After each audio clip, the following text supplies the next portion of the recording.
حضرت انس فرماتے ہیں پیارے رسول صلی اللہ علیہ وسلم نے فرمایا جب کسی چیز کے اندر بے حیائی آ جائے تو وہ اسے عیب دار کر دیتی ہے. کہیں بے حیائی آ جائے تو وہ چیز اسے عیب دار کر دیتی ہے، چاہے وہ مرد ہو چاہے وہ عورت، چاہے وہ محفل ہو چاہے وہ گھر، چاہے وہ اسلام ہو چاہے وہ ایمان، اس میں عیب آ جاتا ہے، اس میں کمزوری آ جاتی ہے. پیارے رسول صلی اللہ علیہ وسلم نے فرمایا کہ جب کسی چیز میں بے حیائی آ جائے تو اسے عیب دار کر دیتی ہے، اور جب کسی چیز میں حیا آ جائے وہ اسے خوبصورت کر دیتی ہے.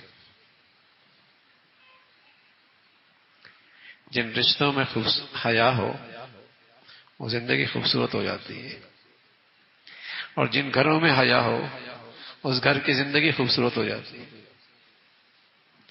جس ایمان میں حیا ہو سبحان اللہ وہ ایمان صحت مند ہو جاتا ہے. جس زندگی میں حیا ہے اس کی زندگی خوبصورت ہو جاتی ہے. وہ اپنی جوانی سے، اپنی صحت سے، اپنی زندگی سے لطف اندوز ہوتا ہے. بے حیائی آ جائے جوانی عیب دار ہو جاتا ہے، ازواجی رشتہ عیب دار ہو جاتا ہے، صحت خراب ہو جاتی، زندگی مرجھا جاتی ہے، زندگی مرجھا جاتی ہے. کوئی گھر نہیں ملے گا جس گھر میں بے حیائی کھلے عام ہو اور وہاں رشتوں میں آپس میں پھر بھی اعتماد ہو. نہیں ملے گا، نہیں ملے گا. جھونپڑی ہو یا کوٹھی، جہاں بے حیائی آتی ہے وہاں اعتماد ختم ہو جاتا ہے رشتوں میں. وہاں آپس کی باہمی زندگی کا اعتماد ختم ہو جاتا ہے. وہ معاشرہ قابل اعتماد نہیں رہتا، کوئی کسی پہ اعتماد نہیں کرتا.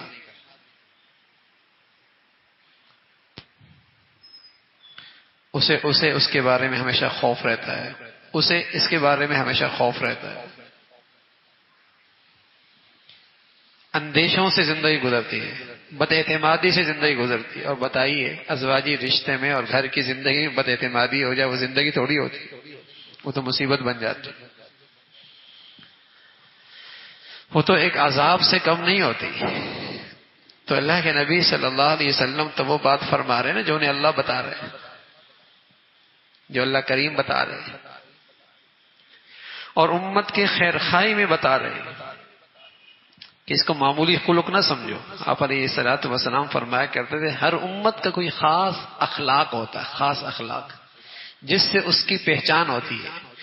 میری امت کا خاص اخلاق حیا ہے. جیسے عیسیٰ علیہ الصلوۃ والسلام میں خاص خلق تھا شفقت، رحم، وہ اس امت کا خاص خلق تھا. آپ علیہ الصلوۃ والسلام فرمایا کہ میری امت کا خاص خلق اخلاق حیا ہے. حیا، بے حیا آدمی کبھی با اخلاق نہیں ہوتا بھائی. بے حیا آدمی کبھی با اخلاق نہیں ہوتا، بلکہ اخلاق اس کو چھو کے بھی نہیں جاتا.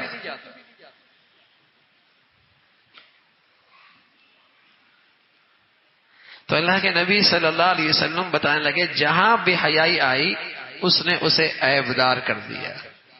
چاہے وہ زندگی ہے، چاہے وہ گھر ہے، چاہے وہ ازواجی زندگی ہے، چاہے وہ شباب ہے، چاہے وہ جوانی ہے، چاہے وہ صحت ہے، چاہے وہ زندگی ہے. کہیں بے حیائی آئی خراب ہو گئی، خراب ہو گئی. اور فرمایا حیا الا زانہ، آدمی کو حیا آراستہ کر دیتا ہے، خوبصورت کر دیتا ہے. کسی کی جوانی حیا کے ساتھ گزرے، کسی کی صحت حیا کے ساتھ گزرے، کسی کی اٹھان اور گھر کی عمارت حیا پہ کھڑی ہو، اس کا اپنا لطف ہے، اس کا اپنا مزہ ہے، اس زندگی کا اپنا لطف ہے حیا. تو آپ علیہ الصلوۃ والسلام فرمان لگے حیا اور ایمان قرنا اذا جميعا فاذا رفع احدهما رفع الاخر. حیا کا اور ایمان کا ایسا گہرا تعلق ہے کہ اگر کہیں سے ایک چلا جائے تو دوسرا بھی چلا جاتا ہے. ایسا نہیں ہوتا کہ ایمان اور حیا نہ ہو.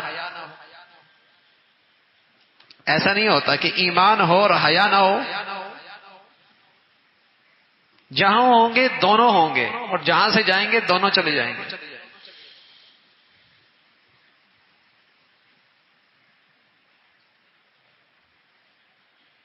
دونوں ساتھ ساتھ چلتے. تو فرمایا جہاں حیا وہاں ایمان، جہاں ایمان وہاں حیا، دونوں ساتھ ساتھ. ایک گیا تو دوسرا بھی وہاں نہیں رہتا، پھر دونوں ساتھ رہتے. فَإِذَا سُلِبَ أَحَدُهُمَا تَبِعَهُ الْآخَرُ. ایک چلا جائے دوسرا بھی نہیں رہتا. یہ اللہ کے نبی صلی اللہ علیہ وسلم اس لیے بتا رہے کہ اسلام میں شرم و حیا کا کیا مقام ہے، کیا اہمیت ہے. کوئی معمولی چیز نہیں ہے، بلکہ مسلمانوں کی پوری معاشرتی زندگی اس حیا پہ کھڑی ہے. حیا چلا جائے پورا معاشرہ ٹوٹ پھوٹ کا شکار ہو جاتا ہے. پورا معاشرہ ٹوٹ پھوٹ کا شکار ہو جاتا ہے.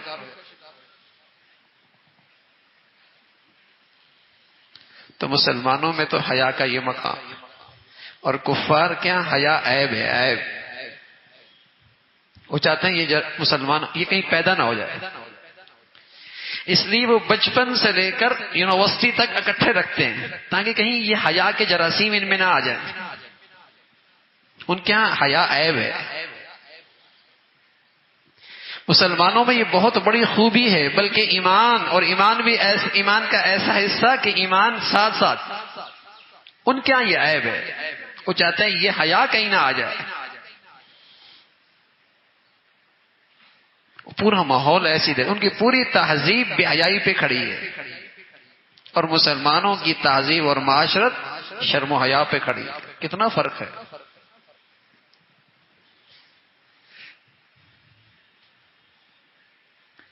تو آپ علیہ الصلوۃ والسلام فرمانے لگے جب اللہ یہ چاہتے ہیں کہ کسی بندے کو اپنی نظروں سے گرا دیں اور اس کو اپنی رحمت سے محروم کر دیں اور اس کی بربادی کا فیصلہ فرما دیں، تو فرمایا اس سے شرم و حیا لے لیتے.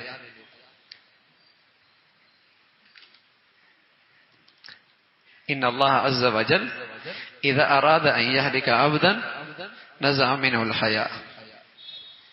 کہ جب اللہ رب العزت کسی بندے کے بارے میں یہ فیصلہ کر دیں کہ اس کو اپنی رحمت سے، اپنی نصرت سے، اپنی مدد سے محروم کر دیں، ہلاک کرنے کا اس کا فیصلہ ہو جائے، تو اس میں شرم و حیا نہیں رہتی. فَإِذَا نُزِعَ مِنْهُ الْحَيَاءُ. تو جب اس کے اندر سے حیا نہیں رہتی تو لوگوں کی نظروں میں حقیر، مبغوض ہو جاتا ہے، دلوں میں محبت نہیں رہتی.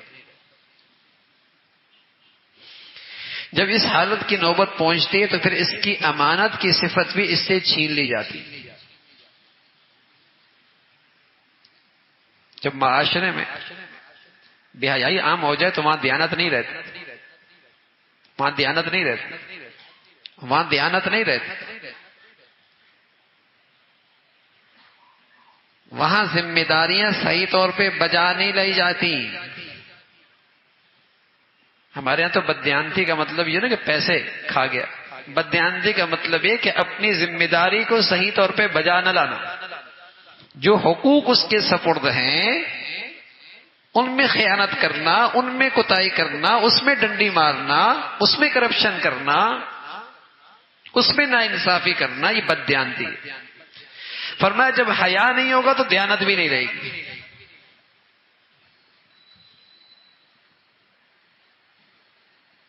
ہم ماحول تو دیتے ہیں دفتروں میں، کالجوں میں، فیکٹریوں میں، کارخانوں میں بے حیائی کا، اور پھر کہتا نہیں بھائی چوری نہیں کر رہے، لوٹ مار نہ ہو، کرپشن نہ ہو، رشوت نہ لے، ذمہ داری صحیح طور پہ بجا رہا ہے. یہ کیسے ہوگا؟ جراثیم آپ دیانتی کے پیدا کر رہے ہیں، امید رکھ رہے ہیں دیانت کی.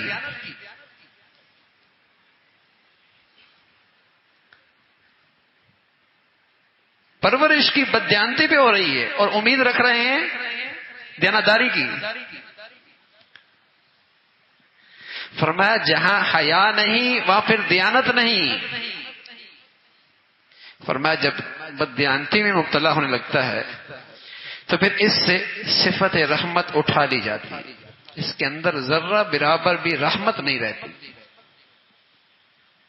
دیکھتے نہیں آپ، باپ کو بیٹا قتل کر رہا ہوتا ہے، بیوی شوہر کو ذبح کر رہی ہوتی ہے، بیوی شوہر کو ذبح کر رہی ہوتی ہے، دوست کو قتل کر رہا ہوتا ہے. کالج کے دوست تھے، اسکول کے دوست تھے، یونیورسٹی کے دوست تھے، اور اس کا خون کر رہا ہے. ورنہ تو آدمی میں چڑیا مارنا بھی مشکل ہوتا ہے بھائی، نہ حق. چھوٹے سے پرندے کو مارتے بھی آدمی سوچتا ہے، لیکن جب آدمی بے حیا ہو جائے اور بددیانت ہو جائے تو پھر وہ کسی کی بھی جان لے سکتا ہے. ماں کی بھی لے سکتا ہے، باپ کی بھی لے سکتا ہے، بیوی کی بھی لے سکتا ہے، وہ بیوی شوہر کی بھی لے سکتی اور لے رہی ہے. کہانیاں سن رہے ہیں، یہ اللہ کے نبی کا بتائی ہوئی بات ہے. آغاز کہاں سے ہے؟ بے حیائی سے. جہاں بھی آپ کو اس قسم کے قتل نظر آئیں گے نا، آپ جب پیچھے جائیں گے تو نظر آئے گا کوئی بے حیائی ہے. جہاں بھی آپ کو اس قسم کے قتل نظر آئیں گے، جب آپ پیچھے جائیں گے تو نظر آئے گا کہیں زنا ہے، کہیں گندگی ہے، کہیں بے حیائی ہے. تب یہ نوبت یہاں تک پہنچی ہے کہ قتل کر رہا ہے. پتھر ہو گیا دل، پتھر ہو گیا ہے. فرمایا پھر جب بددیانت ہو جاتا ہے، رحمت نہیں رہتی، تو رسول اللہ صلی اللہ علیہ وسلم نے فرمایا پھر یہ وقت قریب آ جاتا ہے کہ پھر اس سے رشتہ اسلام سے بھی محروم کر دیا جاتا ہے. اللہ اکبر. آغاز کہاں سے ہوا؟ بے حیائی. انتہا کہاں سے ہوئی؟ اسلام بھی گیا، اسلام بھی گیا، انتہا یہ ہوئی. اور یہ ایسا ایسا ہوتا ہے نا، بیچ میں مختلف کڑیاں ہیں، دیانت بھی ہے، رحمت بھی ہے، بیچ میں کڑیاں ہیں. ایک کڑی گئی، دوسری کڑی گئی، اسے پتہ ہی نہیں لگتا. اور ایک وقت آتا ہے اسلام بھی نکل جاتا ہے، اسلام سے بھی محروم ہو جاتا ہے. تو آغاز بے حیائی سے، جسے آج مسلمان بہت معمولی سمجھتا ہے.